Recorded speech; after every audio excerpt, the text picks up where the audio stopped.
I'm not. Yeah, that'd be fucking brutal. Right, Good boys, I'm idea gonna give us a little though. give us a countdown. I'm gonna save that story because I'm gonna ask you about it when we go on air because I think the fans will be quite interested in that.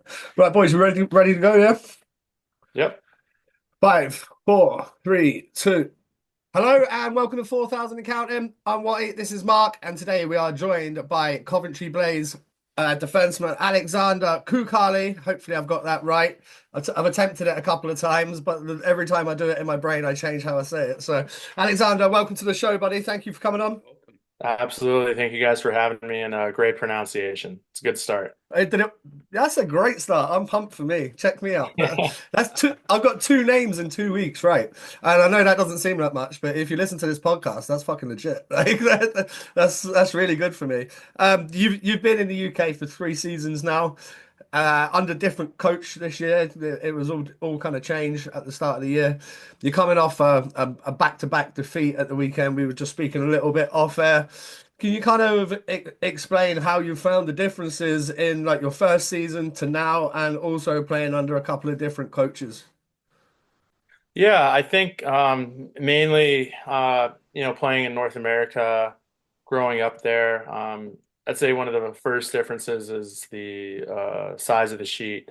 Um, from junior to college, only a few teams in college, I'd say, but not in our conference. Most of them are NHL size rinks. So, and then playing in the East Coast Hockey League, all of the rinks in general are NHL size. So I'd say when you first get over here, there's a couple teams that have, vastly different rink sizes. Like most of them have the Olympic, but then Fife is a little bit wider. Manchester is a little bit smaller. So Guildford's massive it's as well. sometimes funny, yeah, when you're going from one extreme to the other. But that's just part of the game, and things get thrown your way, and you just have to be able to adapt and make sure that you can do the best you can.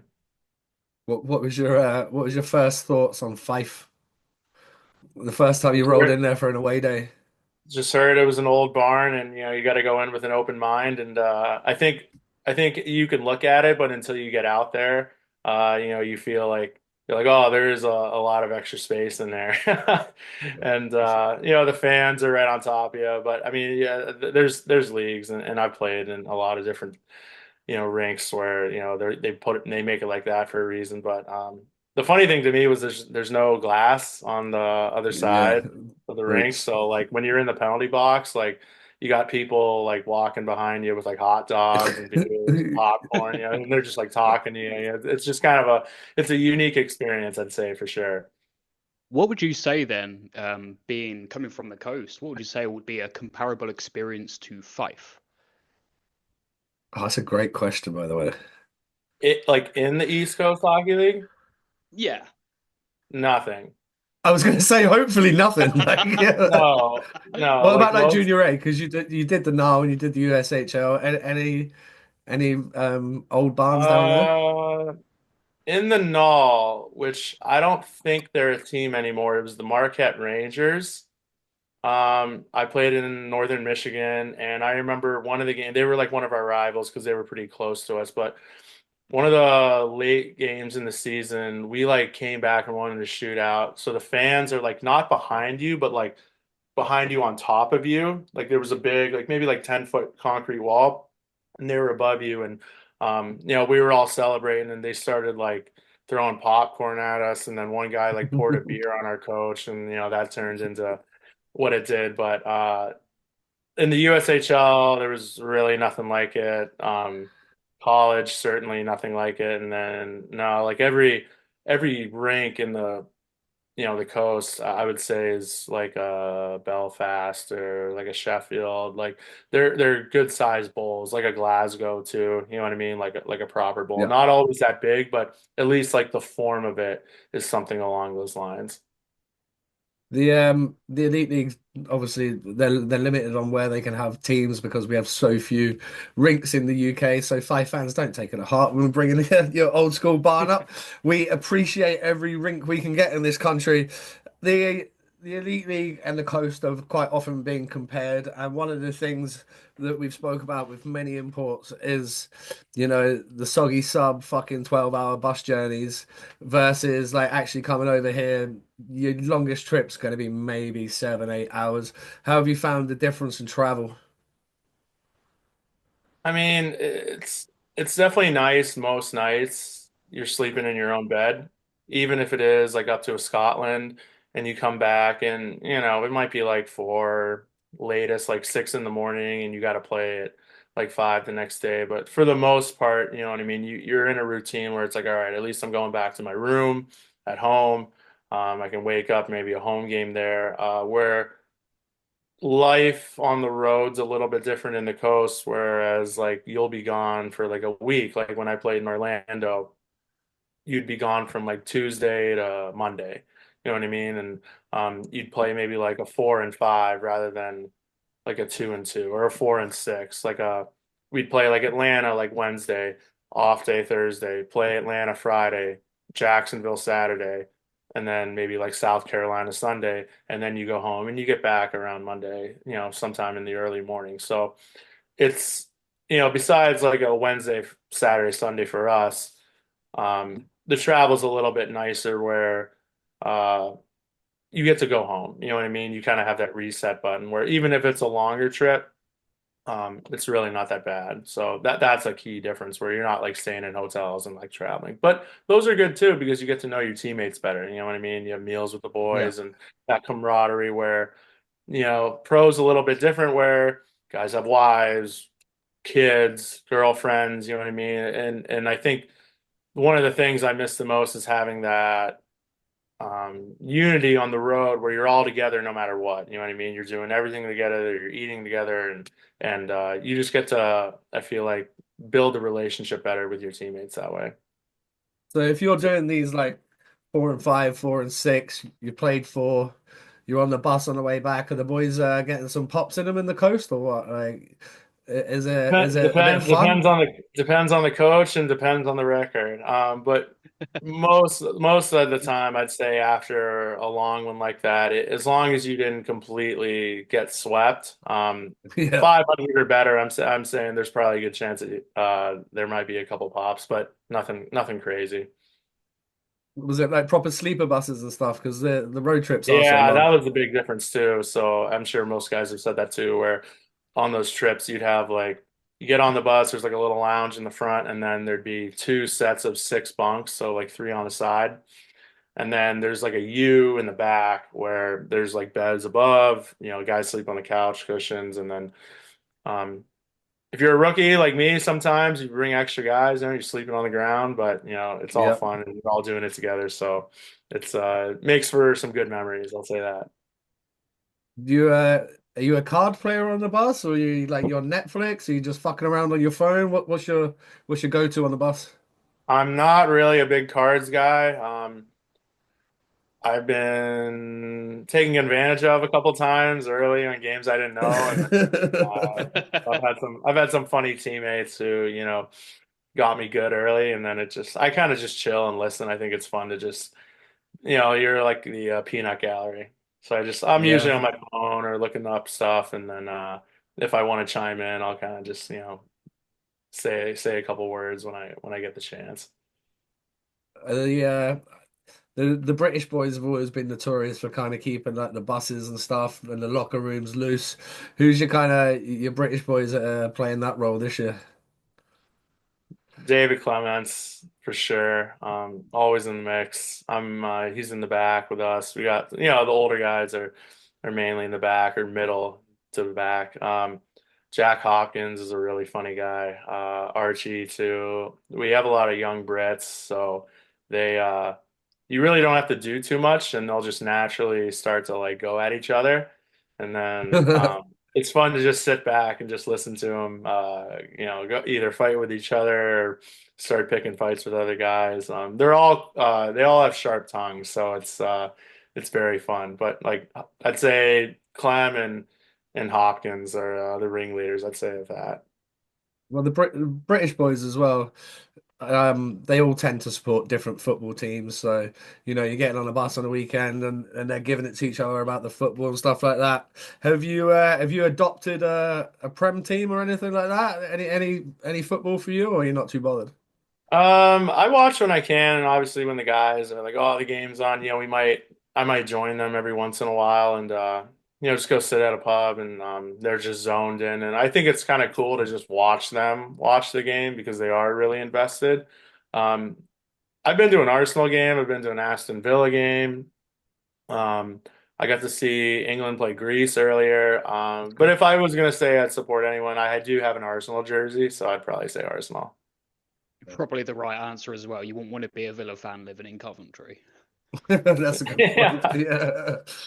I I don't know. try not I bet to the I try not to bring it up too much because everyone is very passionate about it. So I don't ever want to because if I've brought it up a couple times and then they really get invested and I'm like, listen, I don't really know that much and I don't want to offend anyone. But so the games are great. Every experience I've had is awesome. So if I can get to another one, great. But probably not at this point. It's a little bit late in the year.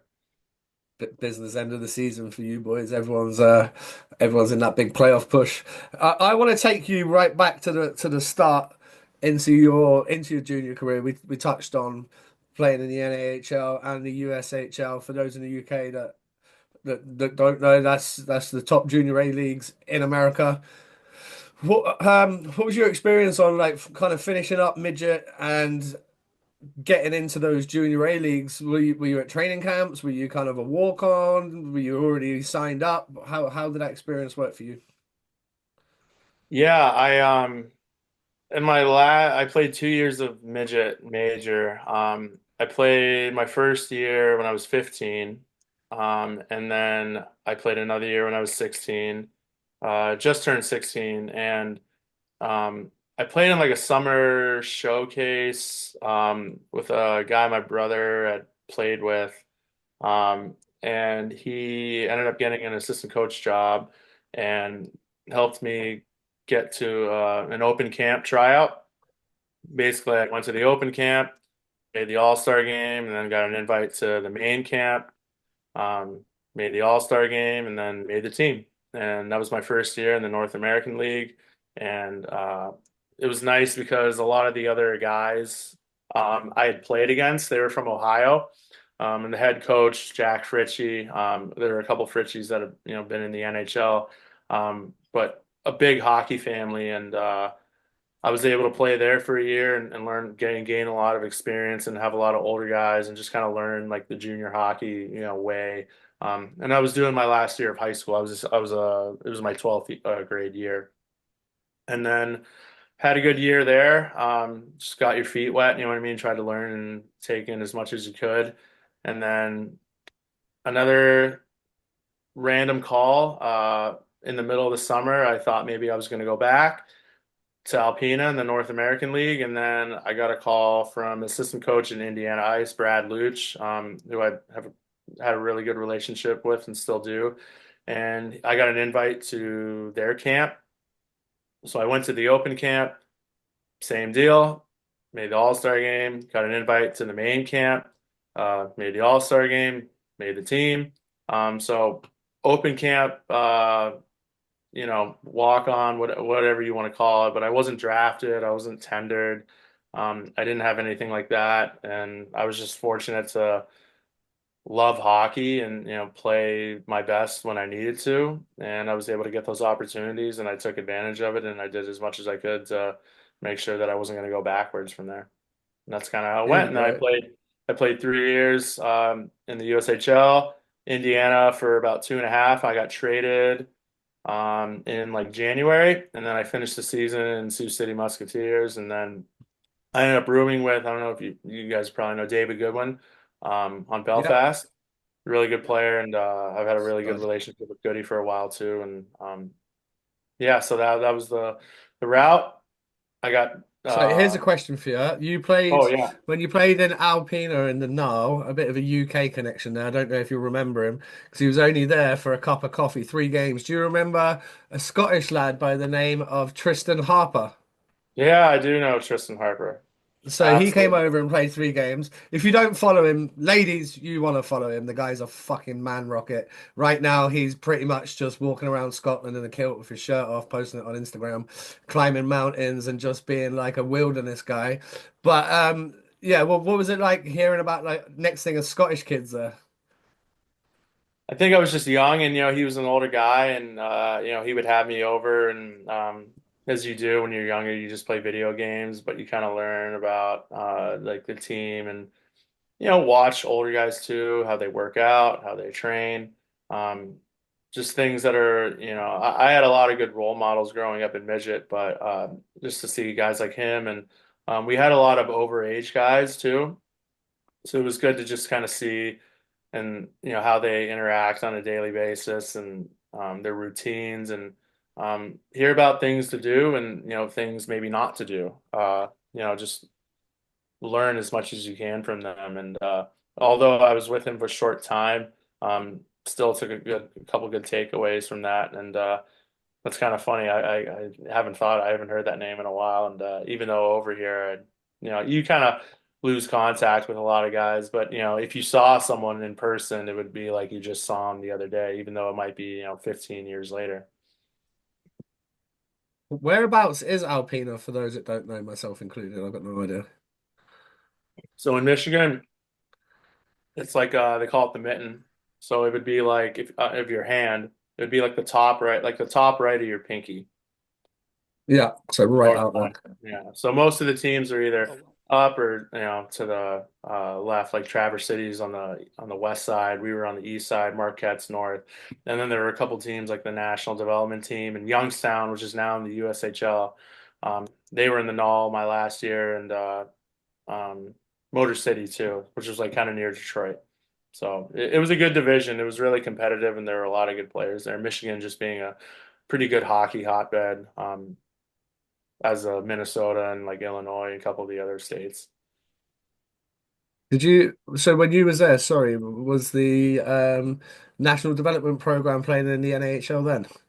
Yeah, they were. So that was my first year was the National Development Program and Youngstown's last year in the North American League. And that was my first year there. So then when I went to the USHL, they also came and in my opinion, made that league even better to what it is now. And I know teams have changed around, especially in the North American League, but I think the USHL is still, the cream of the crop, and even with a few other added teams. Yeah, but yes, that was their last year. That would have been 08, 09.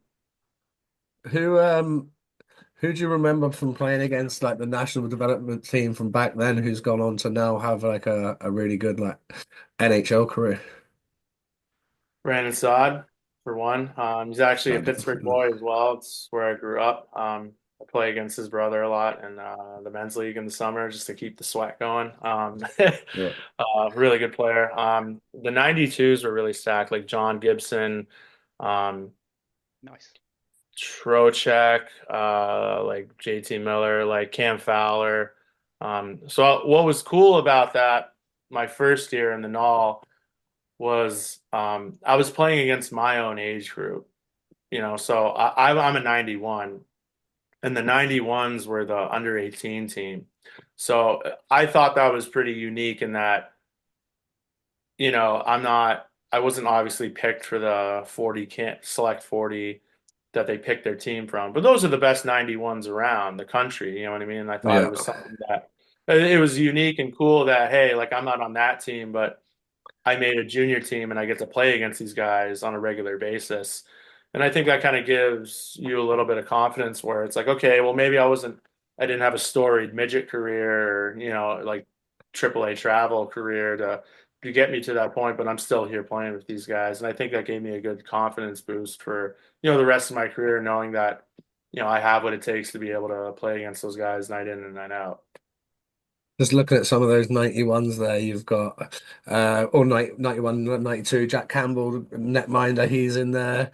Cam Fowler, Jared Tenordi, Like Kyle Jerry DeMeo. Palmieri, Yeah. yeah, Brendan Russ, Jason Zucker. So there's a lot of names there that fans will be very familiar with now. Yeah, still guys who are making a difference in the NHL, and even if not the NHL, like long time pro careers, whether it be in the American League or across Europe. You know what I mean? So most of those guys, were studs and still are, and I've actually got to play with a few of them after, and it's just kind of funny because you might not know. That's what hockey's kind of cool is that you might not know a guy like personally, but you like know of them, you know a name. And then once you meet, each other and you kind of learn that we're all the same. You know what I mean? Yeah, Maybe yeah. not maybe not in talent and skill, but like the mindset and everything is mostly the same. So I'm pretty fortunate to have had this experiences that I have. What was it like living in Indiana for 3 years? I loved it. Indianapolis is a great city. It's kind of in the obviously like in the middle. If people don't like maybe I'd say if people go to the Midwest, um, they think of like Chicago or like Minneapolis. But I loved Indianapolis, and it's only gotten better because I played there in the USHL, and then when I was in the East Coast League, they switched and joined the East Coast, so it's the Indy Fuel now. So I got to play there as an opposing player, and they've redone their rink and everything. But the downtown's great, and like the Pacers are there, and I still have a lot of friends in that city who have come and watched me and billet parents. I don't know, you guys might not have that, but it's like a host family. Yeah, Um, yeah. I've like Well, stayed I in played in the contact. States, so I played in the States for a year, so I've billeted. I know how it all works. It's crazy the relationship you build with your billets, right? They're like family, like your own family. Yeah, like my old billet from Sioux City, like because he housed like Goodwin and I. He's come the past 2 years. I don't think he can come this year, but we've always had a double header in Belfast. We didn't this year, so it kind of didn't make sense for him to do a one-off trip. But the past 2 years, he's come over, and it's like, you know, the last time we were together was, almost 10 years ago, which is kind of funny. But I like, most of my, most of my billets I still talk to. And, they're just as happy for you now as they were when you were a young kid, you know what I mean? With maybe not as much guidance. Yeah, right. How was it, your first experience of getting traded then? You said you got traded from Indiana over to Sioux City. Was it a shock or was it something you kind of wanted and was pushing for? How did it work for you? No, it was more of a shock. I think from the outside, you kind of had a feeling that maybe the coach wasn't like the biggest fan of me. But I was still playing a regular role. Nothing like that where, you're like thinking like every day I'm going to get traded, but you just kind of had a feeling that there might be a chance. And it was my last year. I was an overager. Right. Well, they ended up trading me for a 92. So it's 1 year less. So then they basically they wanted a Russian forward because we already had one. And then so to bring him in, he was a 91. You'd have to get rid of one, which was me. And I got traded then, and obviously it was a bit of a shock.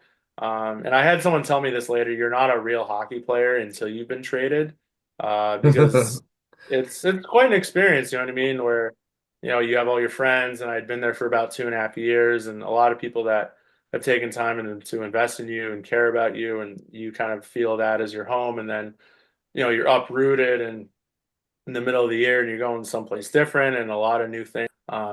Looking back on it, I think it's good for me because you learn how to manage your emotions and um, see the good and the bad in it once you've been past it. And I've made a lot of good friends from that trade, and I think it's good to see different coaches as well, how different people operate, and for the good and the bad. And I had a great experience once I got to Sioux City.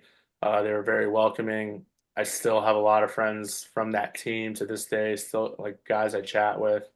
And even though they're not in hockey anymore, it really doesn't matter. So I'm pretty grateful for that experience. And the coaching staff there really believed in me and wanted me. And I was able to play a lot of different situations, maybe ones that I wouldn't have gotten in Indiana. which was, I think, beneficial for my career overall. You went on to the NCAA straight after your time in the USHL. Did you get a scholarship, or were you looking talking to other teams? How did your NCAA career start? Yeah, I talked to a couple, maybe like 5 or 6 universities. None of them were scholarship. It was more ECAC. I had pretty good grades, so that kind of helps with that, where you can get like government grants. But they were all very like surface talks. UConn, like UNH, but uh, after there's a fall, it's called the Fall Classic. It's the beginning event, like tournament at the beginning of the USHL season. And I was fortunate to play really well there my final year. And then RIT reached out to me, and Wayne Wilson, I had a really good conversation with him, like Dave and Sulaco, Brian Hills. When I spoke to them, it really felt like they wanted me as like a whole, you know what I mean? Like they wanted me to come in and play the way I did and just be a leader, and they could see that. And um I think that was my best chance of going in and actually playing, because looking back on it now, I have a lot of old teammates from juniors and friends from midget who went on to play at bigger schools and get scholarships, but their ice time wasn't really that great. You know what I mean? Because those big teams, they just reel in the next big draft pick, top draft picks, and anyone who's really readily available. So their opportunity to actually play didn't really pan out, I think, the way they wanted. And then they might have been on a scholarship, but at the end of the day, you're going to play hockey. And I knew when going to RIT, like the facilities were great. The school was awesome when I visited, but I think the biggest thing for me was that they actually wanted me to come in and contribute like from the get-go, which you can't really put a price on having all that experience from day one as a freshman till the end of my time when I was a senior and we lost in the NCAA tournament. You Yeah, you played for RIT, so you played for Rochester. Who were the teams that you were playing against? Who were your division rivals? Say Air Force, Niagara because they're close, Canisius, they're about an hour away. Those are both basically in Buffalo. Um, RMU, we had a lot of good battles with, and then I'd say like AIC, Sacred Heart, like Bentley, they weren't like rivals, but every game in that division, I would say like there were a lot of good players. It might not be as like high end skill as the other leagues, but almost every guy that comes in as a freshman is like 20 or 21. So you're getting like very mature players, like physically, you know what I mean? So if they're not as skilled, I'd say they're in incredible shape, and they could really like they hit to hurt, like especially Army and the service teams, Air Force, Army, like they don't mess around, you know what I mean? So you're going into a war every game. So but I loved Atlantic hockey. We had a lot of good battles, and we like my last 2 years, we were fortunate enough to win the league, the playoff trophy both times, which gave us an automatic bid to the NCAA tournament, where we were able to win a game my junior year. The first year, we were the first 16th seed to beat the number 1 seed. That was Minnesota Who did State. you Minnesota? Wow. Yeah. What here, 4,000 and counting. I am here at Hockey Station, and Sam is very kindly going to put me through the Bauer Fit Lab. So let's see what the latest and greatest technology is all about. Okay, as I said, we're going to go through the Bauer Fit Lab. Here is the latest and greatest in ice hockey technology. You can see they've got the Vapors there, the Supremes, and the Shadow. And then we're going to jump right on, and we're going to have a scan analysis. Right, if you stand on there and keep your legs nice and straight, please. And if you walk over it with your left leg. Perfect. And turn around. Come back with your right. Perfect. Have to think about that. Right, let's check it out.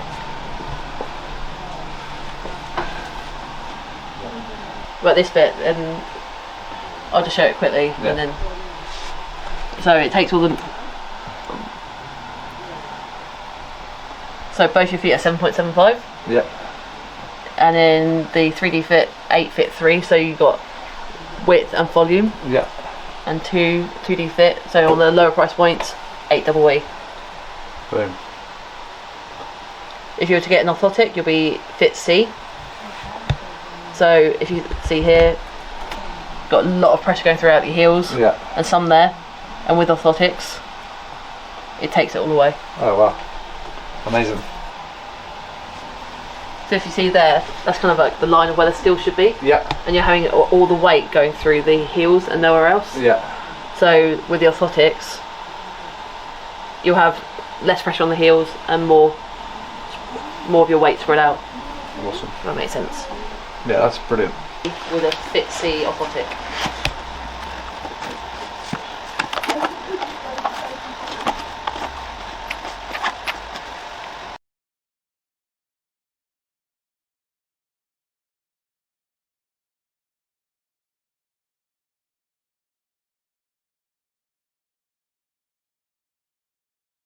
So we made history with that, and we were close to getting to the Frozen Four. Just lost to a good team, and Jake Gensel was on UNO then. Yeah, so that'll do it.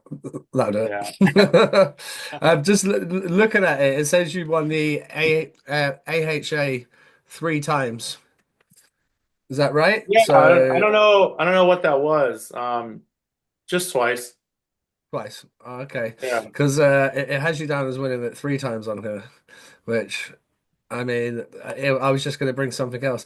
Elijah Berija, but people will be familiar with him. He's another 3-timer. But if it's the 2 times that you win it, you then obviously, as you say, you get to go on and face Minnesota State. Not only is that a cool experience, but to then be the 16th seed and knock them out. What was that like around the camp and in the locker room and boys just fucking buzzing or what? Yeah, that was insane. Because that was our first time going. And RIT's, has a really good history of winning, regular season championships. And the last team to win the playoff championship made it to the Frozen Four.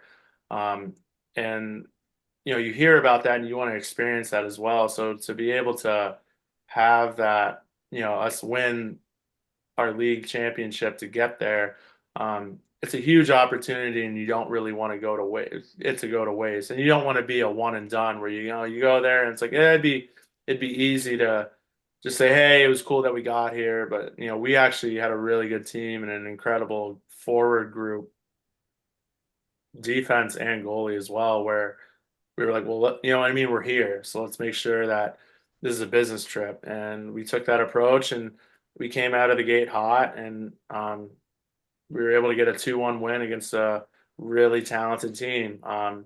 And that was just incredible for, our confidence, and I think our just belief in ourselves that we are able to be up there. We might be Atlantic hockey and we might be looked at as the lowest division in college hockey, but we just knocked off a #1 team. And I remember like 5 guys signed NHL deals like that night.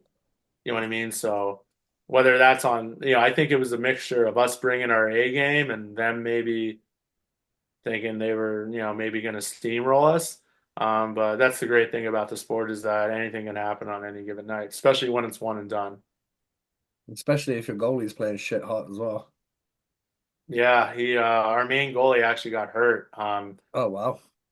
So it was our second goalie, and he stepped up really big in the playoffs, and then as well as that game. And yeah, be forever grateful for that. But just a cool experience, and yeah, to be able to say we were the first team to do that, because Atlantic Hockey did that a couple of times after us too. I think 2 or 3 times. Like AIC beat St. Cloud, AIC did it to another team.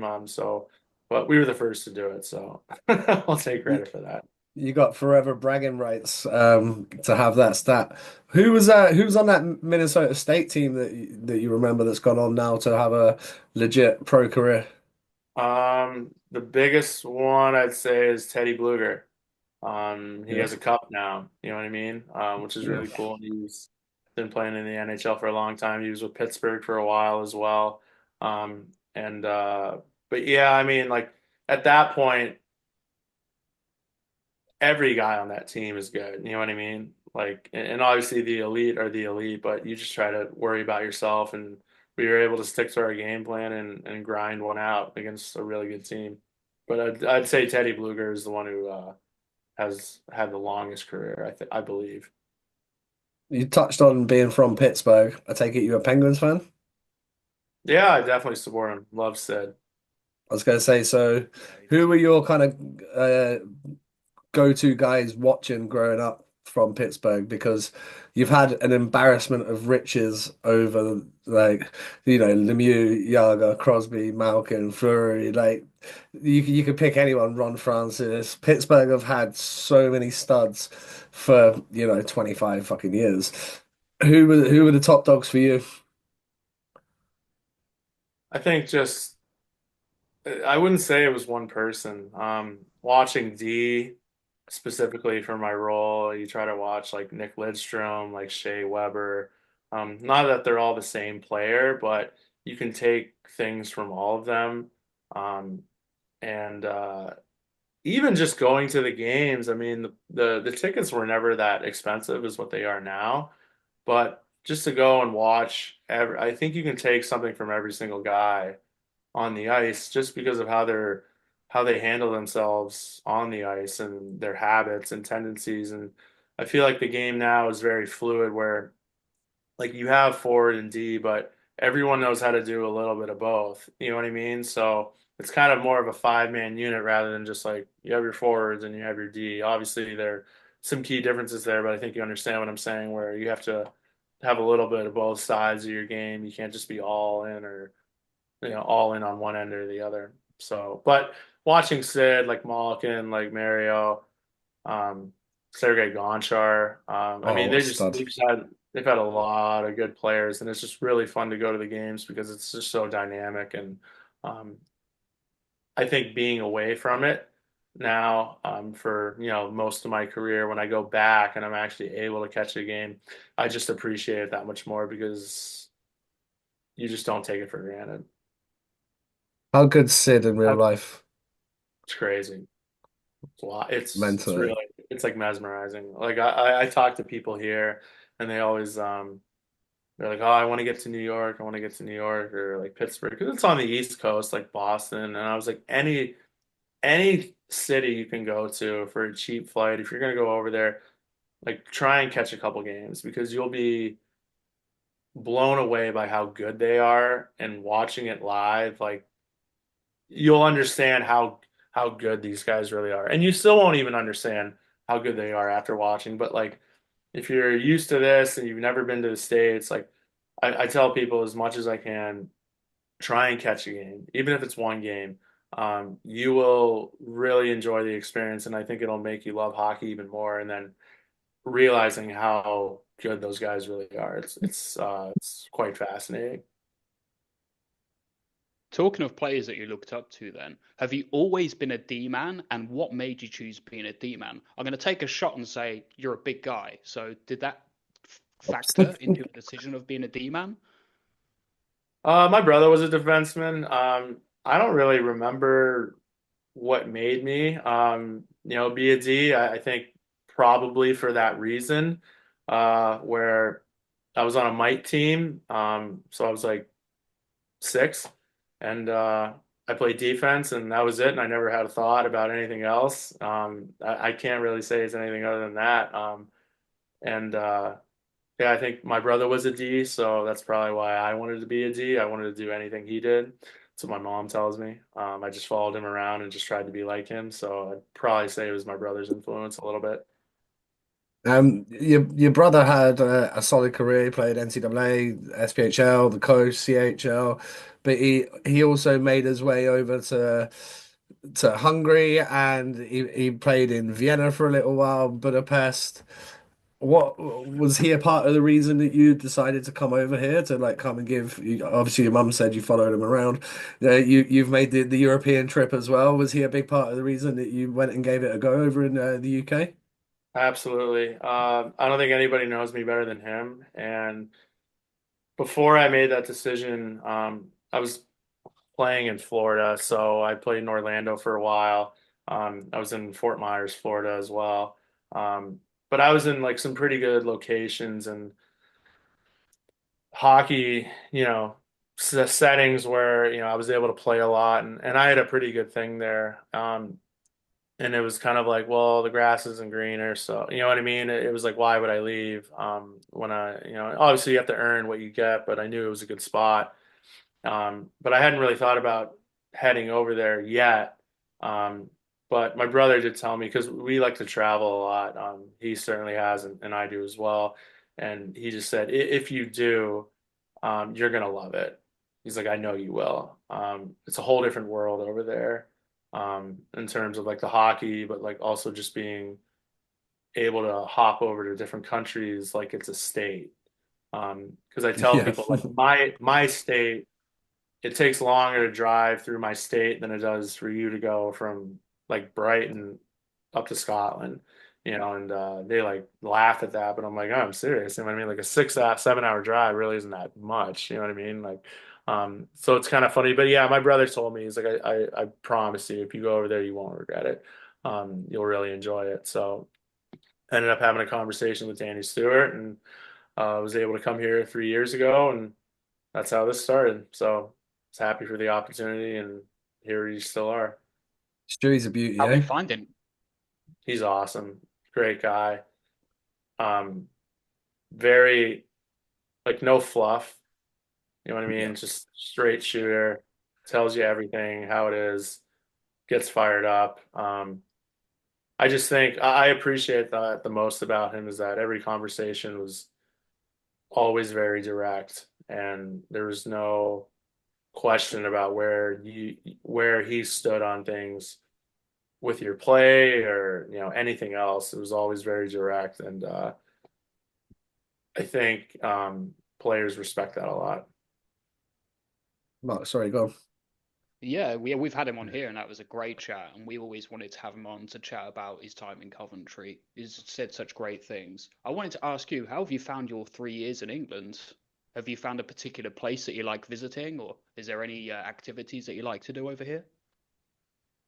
I try to go to London when I can. Obviously, we don't have a ton of free time. Like, you come over here for hockey, that's your job, that's your responsibility. But maybe I'd say like the first 2 years, I would hop down there a lot more just because, well, it's like the New York of Europe. You know what I mean? So I've been able to go down there a lot and have a lot of fun experiences. Just day trips. I'd get like the midday trip at like 11, get there by 1, and then have about 9 hours. Get back here by 11:30, and you know what I mean, sleep for 8, and then you're ready to go to the rink. So I'd say London for sure. Birmingham, just for proximity, is also Yeah. easy to hop over to. They have the Christmas market during around the holidays, which is fun. They got the steins and the hot dogs and um, all that production. But I like Birmingham as well, just running around. But even like some smaller towns, like I'm trying to think, like Leamington, like Warwick. Nice. Um, Okay, yeah. Stratford. I took Yeah. my mom there last year. It was really cool just to walk around. A lot, not as like city like, but just more just chill, you know what I mean? Like the green, like the canals running through. It's a Yeah. different feel, but I think it's something just to get out of like Coventry because I live like pretty close to the city, so there's not a lot of like wildlife kind of around me. So it's good to get out every once in a while and just kind of Some take wild, in some wild, nature. wild Yeah. people in Coventry. Yeah, that's about it. Well, I've heard, yeah. I mean, yeah. Maybe I'm just used to it now, but Yeah. I think it's fun. You know what I mean?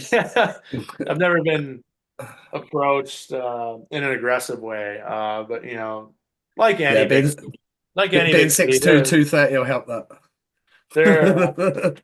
there are people around here just doing your thing, and I think even if they're kind of freaking out, if you just let them go on their way, they're not gonna like bug you. Yeah. The you touched on like being in the coast. You're coming out of the NCAA. You've had 4 solid years there. Your numbers are good. You're not missing any games. You're playing all the games. Did you did you want to go pro, or did you know what you wanted to do in terms of like, okay, I'm almost done school here. Did you know where your options were? What was your thoughts coming out of your NCAA career? I've wanted to play pro hockey for a long time. There was no other thought. I had a good degree in accounting, and I still have that as a, something to fall back on. But hockey was my escape from school and everything else. I never wanted to do anything other than play hockey. Even if I've had good opportunities for jobs through internships and I worked at my school as well. I had a job all my 4 years in the dining department of the accounting office, and um, it was on the table, but there was never a question that I didn't want to do anything other than play hockey. And I saw my brother and the experiences he had, and I had a lot of friends that were playing pro as well, and um, that was just a goal I had for many years, even before I started playing junior hockey. When I got real serious about it, I knew I could make it a career, and that's what I intended on doing. So when I had an opportunity out of school, once we lost in the tournament, we lost to Quinnipiac in the first round. They ended up losing in the national title game, but um, I got a call the next morning, and I had a good opportunity to go down with the Everblades and play with them. And I was able to score my first goal in my first game. And I had 3 points in 6 games. And unfortunately, I took a pretty gnarly hit the last game of the regular season, which I needed some shoulder injury rehabilitation after that. But that kind of sparked it. And I was able to go there, at the beginning of the next year and really start my career. And I thought it was a good place to start as well. So looking through that roster, a couple of names fans will be familiar with, especially if you listen to this show. Friend of the show, Mr. Kevin Rain, former Yeah. Belfast Giant. He played with Rayner, and then just above him in the stats that season, Glasgow Clan, Mitchell Hurd. There's quite a few boys that are just in that first year in Florida that have played um, Blood-off. in the UK. Sorry, say that again. You had Evan Blood-off as well. He Yeah, also yeah, played as for well. Coventry. Yeah, Uh, actually, speaking of the devil, I don't know why we have this cup, but badly drawn EIHL. badly Shout drawn. I have not sent this to him. I didn't even realize it until I just looked at it, out.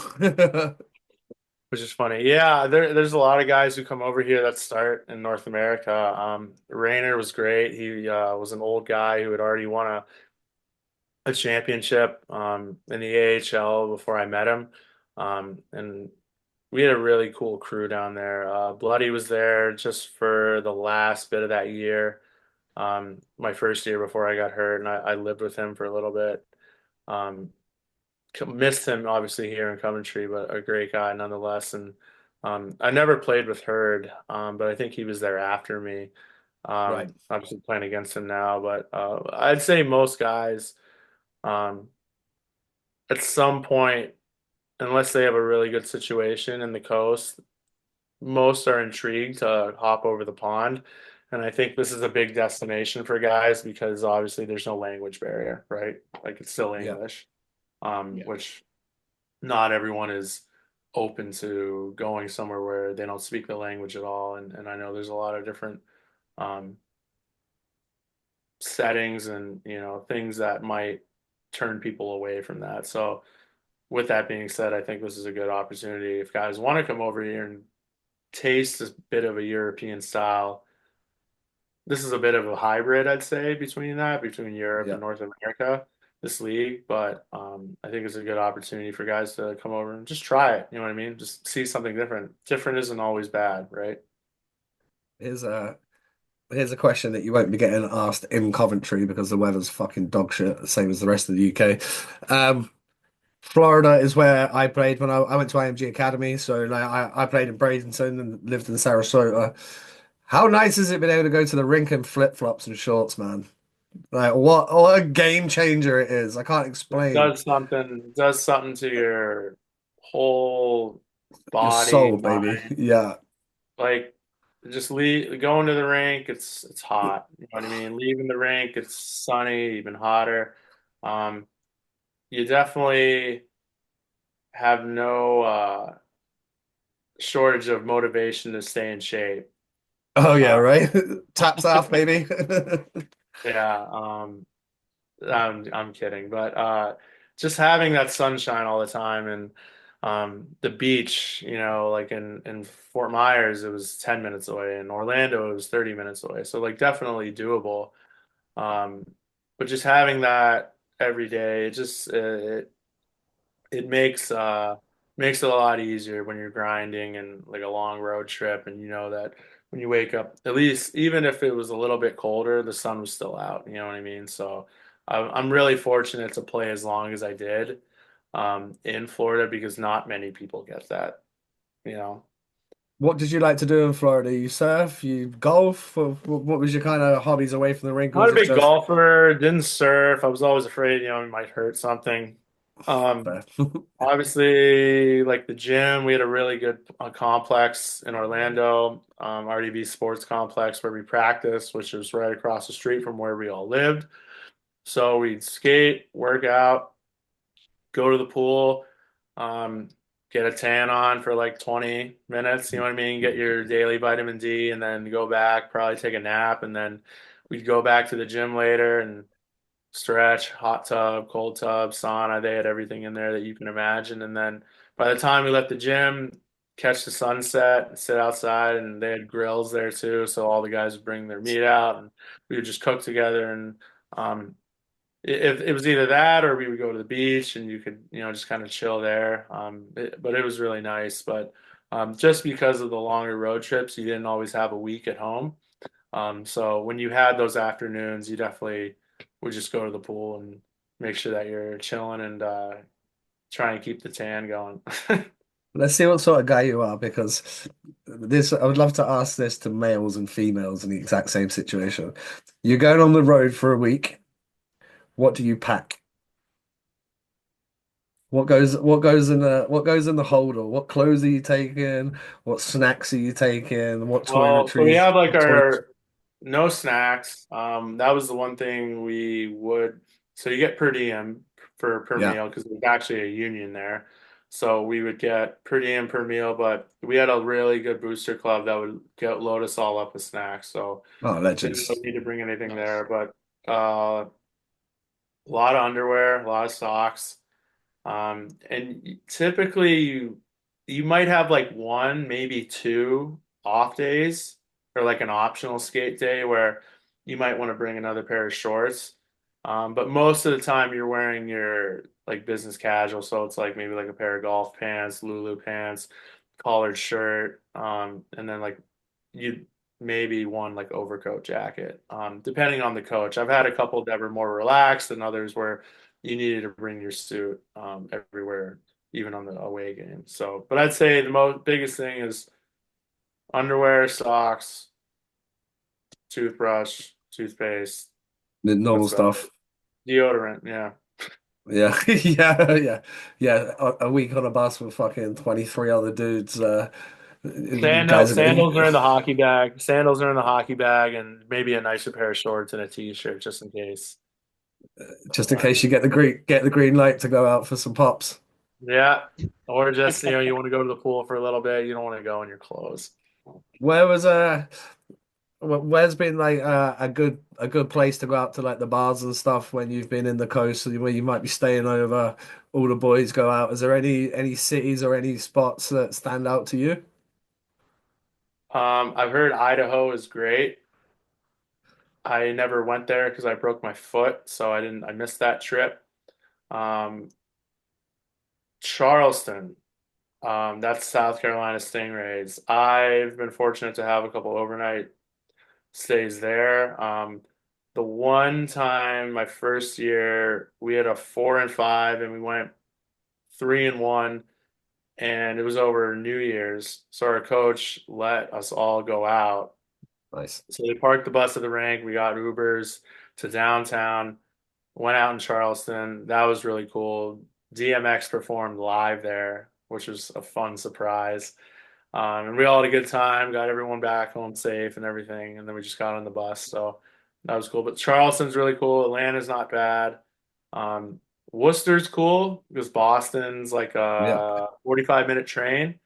Um, Other than that, we never really got to stay over there um, most of the time just because you were either like busing to the next city. Um, Jacksonville's pretty cool too. That's about it. Jacksonville, yeah. And like like obviously when people would come to us, like Fort Myers or Orlando, those are like elite spots to go out for sure. Yeah, I bet when the boys are on the road and they're stopping in or in Orlando that they're out having a good time, and same thing when you're down in Fort Myers, etc. The 16-17 season, your second season, you end up in Quad City. Was that a trade? And if so, like again, how did that scenario play out? Yeah, that was a trade. I got dealt for a D-man who I believe was on an NHL or AHL contract. Um, Big righty. Just kind of happened. You know what I mean? Most of the time, you just get called into the office. Hey, you're going here. Good luck. See you later. You know what I mean? And so I went to Quad, and it was a little bit of a difference there because they had just fired their coach, and I had just come in and then played there, and we had a good playoff. We had a good rest of the year there. I actually lived with Josh McDonald, who's on Cardiff now. That guy's Yeah. a fucking for Stud. me. He's the best player in the Elite League this year. He's a really, really solid hockey player. He was back then too. And I'm happy to see how well he's done since since we left each other there. But great guy off the ice too. Max, a solid dude as it comes. Um, and Nolan then, Laporte as well. He had pretty sure he was Glasgow boy, yeah, wasn't he? Yeah, he he was was. in Yeah. Glasgow, I'm pretty sure. Portsy, Yeah, great guy as yeah. well. Honestly, there's not, I mean, most of the guys that I've played with, I've been really fortunate to have a lot of good teammates, on and off the ice, but definitely a skilled player, a little bit of snarl to him too. Um, but Porty's great. But yeah, quad was interesting. Obviously the next year, Where is Quad? Sorry. it's right on the Mississippi River. So Okay, cool. it's kind of in the middle of nowhere. It's right on the border of Iowa and Illinois. So we lived in Iowa, cross the river every day, and then play in Moline, Illinois. That's actually the city. But it's kind of cool because there's Quad City, so it's one, two, three, four. It's like four different neighborhoods basically, but it's just all around the river. Um, but it was a cool spot, good rank, a lot of people there. I'm still in contact with a lot of people, teammates I had there. Unfortunately, uh, the ownership there. I still don't know the whole story, but I think they wanted out. So then they were trying to sell the team, and then thankfully someone ended up buying it, but they're not on the coast anymore. I'm pretty sure they're in the SPHL. Right. So happy for the people there because they were pretty passionate fans. And that city, that rink definitely deserves a team, and I'm glad they're still there. A guy I have to ask you about because he's over my neck of the woods in Brno, and that is Pavel Yenish. You played with him in Quad City. What was it like playing with that guy that was drafted in 2014?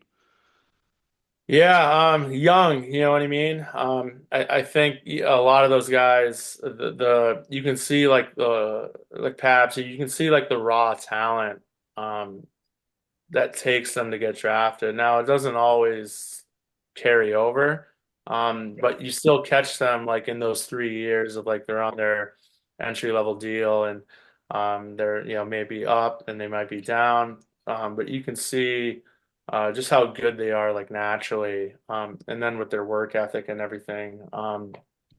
And I only played with him for a couple months because that's when I got traded.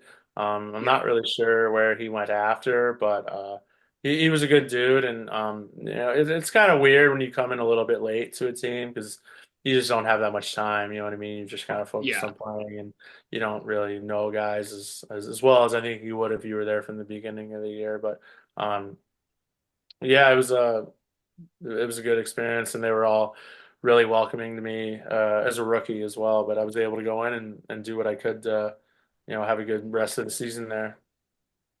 I do have to You're, ask you one more question going back to Florida, and purely because I've seen him play in 3 different countries. How good is Brant Harris? Oh, Harry's awesome. Solid player. Really smart. Big guy too, you know what I mean? Can like get really Yeah. nasty if he wants to, but really skilled, good playmaker, and he's got a hell of a shot. Harry was always like a guy that me and the young guys would be able to like we would just kind of surround. And he was always good with us too, and just good for joking around and anything we needed, he was always there. Funny story with you him. When I got traded, or when I came down from Rochester to Florida, I got in pretty late. Like my flight got delayed, and so I basically got taken to a bed that they said was open, like a room was open. So I get in this apartment. There's a guy, bloody, who was just like, whatever you need, just take it. You know what I mean? He was like, I'm going to bed. He closes the door, so I go in this room, I'm sleeping. I wake up in the morning and there's a guy on the couch, but he wasn't going to the skate, so I was going there to skate with the coaches, so but I could walk to the rink. So I'm like, oh shit, there's a guy like on the couch. I don't know, maybe he was out drinking. I don't know what it was. But I got to the rink and then he showed up with his gear and it was Brant Harris. It was Harry, so I took his bed. oh, did Bloody, you? Bloody gave me his bed, and I'm like, oh my God, like first thing, you know what I mean? I'm taking this guy's bed. He's sleeping on the couch, and I'm like, oh, he's gonna like hate me. And he's like, no worries, bro. He's like, I got in a little bit later than you. He had just got sent down from Manitoba, so that was a hell of a travel day for him. And I was like, shit, man, I'm sorry. And so they moved me, but it was funny at first. I was like, oh man, like he's you know a rookie coming in taking your bed, and he was Johnny nice Big enough. Wheel stealing his bed straight off the bat, He eh? was nice enough to not wake me up, but like I think now, like if I knew a kid did that, like you know what I mean, like if you slept on the floor of the bus, you know what I mean, like a couch is heaven compared to that. So, but I loved Harry. I loved our time together. He was always a lot of fun, and I'm glad to see that he's still playing and doing well. But I've caught up with him maybe years ago, but I still see his social media, and it looks like he's doing well. You touched on playing against a cup winner in Minnesota, but your second season there in Quad City, you brung a young rookie in by the name of Keegan Colsart, who's gone on to have a solid NHL career, Stanley Cup with Las Vegas Golden Knights. He was obviously just fresh out of junior on a two-way between the A and the coast. Could you tell right then that that kid's going to have a big future in the game? 100%. He was doing crazy things like one on one, like embarrassing D, like with like moves you see like in the NHL, and that was in the coast where when guys like that come down, they're not going to be in the coast for that long. Like they're too good, like naturally. You know what I mean? He's a big boy. He can fly. Um, a little bit different role now that he's up there with the best, you know what I mean? But still, the skill he had, I remember a couple goals where, he would just turn D inside out. And you knew that like you weren't gonna have him for long. So you gotta make the most of it while you have that guy. And he was really nice to me. I had a good relationship with him. Good goofball, you know what I mean? Worked I really, love really that. hard and made sure that I think you pick up energy from guys like that because they want to do well, but their goal is to get back up. When they get sent down, they're even like hungrier to go like I don't belong here. You know what I mean? And then you see how hard they work and you see the things that they do. And even though you don't might not have that opportunity, you always do. If you do well enough, you will get moved up. But it just daily habits and routines to see like, okay, like he's a draft pick or he's on a deal, you know what I mean? Like, what are they doing? And then they come down, you watch them. You're always trying to study and make sure that you can do anything you can to get better. But Keegs, great guy. I'm really happy for him because I saw him early in his career, and I hope he continues to do as well as he has. Was he as Stanley Cup. talented as Stat can't take that away. Sorry. Phenomenal talent, Stanley Cup champion. Was he as good as a junior as Sean Kurali? Um, Pretty good comparison. I think Keegs has a little bit better hands. Yeah. But like Corrali, his straight up speed, I don't think many people can match that for how big he is. He's got a really hard shot, accurate shot. But he can like, I'd say Corrali can like blow by guys. Um, where I think Keegs is more a little bit shiftier, maybe better hands, like in tight. Um, Yeah. Definitely can move, but I think they're pretty similar. But like maybe Keegs has like a little bit better hands, and Corrali maybe a bit of a harder shot where like he's gonna like blow by you and like rip one like top shelf. But both great guys. You your best season in terms of playoff games played. You played 10 games in the playoffs in the quest for the Kelly Cup. What was it like getting to get into like I was at second or second round? Yeah, we beat South Carolina in the first round, and then we lost to Florida in the second round. And that was a great experience because it was my second playoff run, and you learn how intense it gets when it's do or die. And I think that having that experience from quad before helped me just expect that you have to elevate everything because it's going to be much harder than anything you thought the regular season was. Um, we actually lost the first game at home to SoCo, and then we were able to win and close that series out. But then Florida, the tight series. I think all but one game went to overtime, and the game we lost was in double overtime.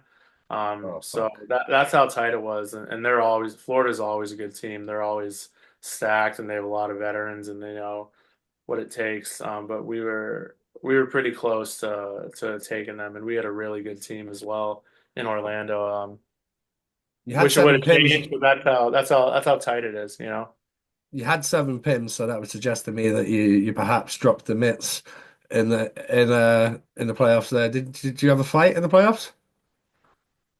I don't remember, but I remember fighting in Florida when I was on Orlando. I don't think it was playoffs. Yeah, Maybe it was. yeah, 5 points in 10 games, seven pims. Yeah, so that must have been with Florida. I think it was the second game there, which we lost in overtime. That would make the most sense. Um, Uh, but Another I, UK. I just Sorry. remember the OT goals. What we won the first game and then we lost the second game. Got I think we lost 4-0 the game three, and then we lost, I'm pretty sure, in double overtime, um, in the Looking final. at looking at the that season there in the playoffs, another UK connection. Zach O'Brien led the playoffs in scoring with 29 points. He's another guy that's over playing in the UK right now, doing very well for Cardiff. What was it like playing against Zach in the coast? Different divisions. Didn't play much, no. He was in Newfoundland, so he Yeah, was in the north. We went up there once that year, and actually, the first game we were doing a 3-3 in Newfoundland. I took a one timer on a 5-on-3, like right above my knee, and it just blew up. Um, So I didn't play the last two games, but that team was really good, and that kind of makes sense because they won the league that year, or they won the Yeah. playoffs that year. I'm pretty sure. yeah. Just looking through those top playoff point scorers, it's like the fucking who's who of the Elite League. Josh Kessner, Kev Tansey, Kessner obviously not being in the Elite League, Yes. but former 4,000 guest, Kev Tansey. There's more guys. It just keeps going on all the way down there. Mark Cooper, he's currently playing. Sam Jardine. Uh, Champini, who's with Steelers. So Yeah. a lot of the guys that were in the coast, as you say, make their way over here. Let's just fast forward. Last couple of questions here. So you're in Coventry. You obviously touched on your time playing with Stewie, but after what it seemed like, I don't know, like fucking 100 years, he left. He did a bit of a flip flop with Kevin Moore from Nottingham, and he obviously has now joined Coventry. How has it been playing in Coventry under a different head coach? Good. They're a little bit different people, but the message is the same. And I got asked that a lot throughout the year, and from playing under a lot of different head coaches, that's kind of the running tale. They might be different people, their approach might be a little bit different, but the message is always the same. And I think when you kind of simplify it, when you're not doing well enough, everyone's going to get a little bit heated. So if they might not be like that off the cuff. Um, I think Suey is maybe a little more animated than others, but that's just because he cares. I think Kev is a little more, at least from the bench. You know what I mean? When I think when people see that, he's a little more reserved and kind of waits. But they both definitely know how to turn it up. But I like Kev. He cares about us as individuals, not just as hockey players. I think that's a big thing for me that I've taken. He really truly cares about the individual and wants to make sure that you're doing well and you're comfortable and you have what you need. And if you need anything from them, they're ready to help you. And Stewie was the same way, but I appreciate that about Kev. And got a couple more months here, and we're in the hunt still with those top four teams, and we just want to keep that going and get back to a good week of work here, and then head up to Glasgow and Dundee and try and take four again like we did the previous week. Yeah, that was a huge weekend, knocking off a couple of the big boys in back-to-back games. So your first year, you finished fifth. Last year, you finished sixth. This year, currently sitting in fifth. There's a nice little battle. Cardiff have kind of been dragged into this battle. Cardiff currently in fourth. You guys in fifth. You got the Flames in sixth. It's getting close in this run-in. What would Right. what would class as a good finish to the season for you boys? You chasing that fourth spot? Third, I mean, you see how tight it gets at the end of the year. It might Yeah. look a certain way right now, but injuries or, games just get weird. You know what I mean? Hockey's a weird sport sometimes, and you don't want to leave anything on the table because I've looked back like last year, you know what I mean? You know how close that was at the end of the year. Like we were able to get some huge points in the last 2 weeks. Otherwise, we wouldn't be in playoffs, you know what I mean? And then we end up being in sixth rather than eighth. And that was all from a span of 3 points and who had a win against each other. And it goes down to all the tiebreakers. So we want to try and get as high as we can because you don't know who's going to slip. My first year, we swept Sheffield Yeah. in one of the final 3 weekends and basically took them out of the hunt for the cup um, from Belfast, and then I think they dropped a third. So you know what I mean? It's a funny game, and you got to be consistent the whole time because if you let your foot off the gas, especially in a time like now, you could see yourself drop significantly, which doesn't help you with the seeding. You know what I mean? So Just um, I forgot about that last year. Like, ladies and gents, if you're not familiar with last year's standings, the Blaze, as I said, they did finish in sixth. And as Alexander said, it was tight. So you had Blaze in sixth, 52 points. Dundee in seventh, 51 points. Fife in eighth, 51 points. Nottingham Panthers ninth, 50 points. Glasgow Clan 10th, 49 points. So 3 points separated the bottom five teams, which is fucking wild, by the way. Yeah. yeah, like it was I'd say the last like month and a half was very intense. But you enjoy it, you know what I mean? That's kind of why you play Yeah. for moments like that. Like it doesn't get any more alive than that, where your back's up against the wall and you have to bring your best game because if you don't, you might not be playing the next week. And I think that pushes you to another level, and you want to try and have that pressure on you every day to make sure that you're doing the everything you can to that so that you can, perform the best way you can on the ice. If Coventry were to finish where they are now and the league was to stop today, you guys would be facing off against the Continental Cup champion Cardiff Devils. How would that be for a playoff series? You know, the back to back. That would be a Great big battles. weekend. Yeah, that Yeah, might be a bloodbath. That'd that's be what a I good. was thinking. Yeah. Yeah. We've had some really, really intense games with them this year. Like, great as a fan, I don't think I would want anything else. We've always had really good games with them.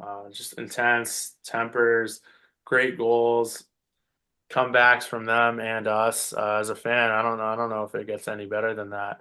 Um, but we've been able to, we've won there, we've won there. We've flipped wins in both places. So I think it would be a really good series. Love We to still see got them those a couple battles more again. times. Mark, do you have anything else? Yeah. So, being in the UK, you've had some great experiences on the coast, played in some fantastic places. Other than Coventry, where is the best place to play in the UK? Where do you think's fun? You mean like as an away player? Yeah.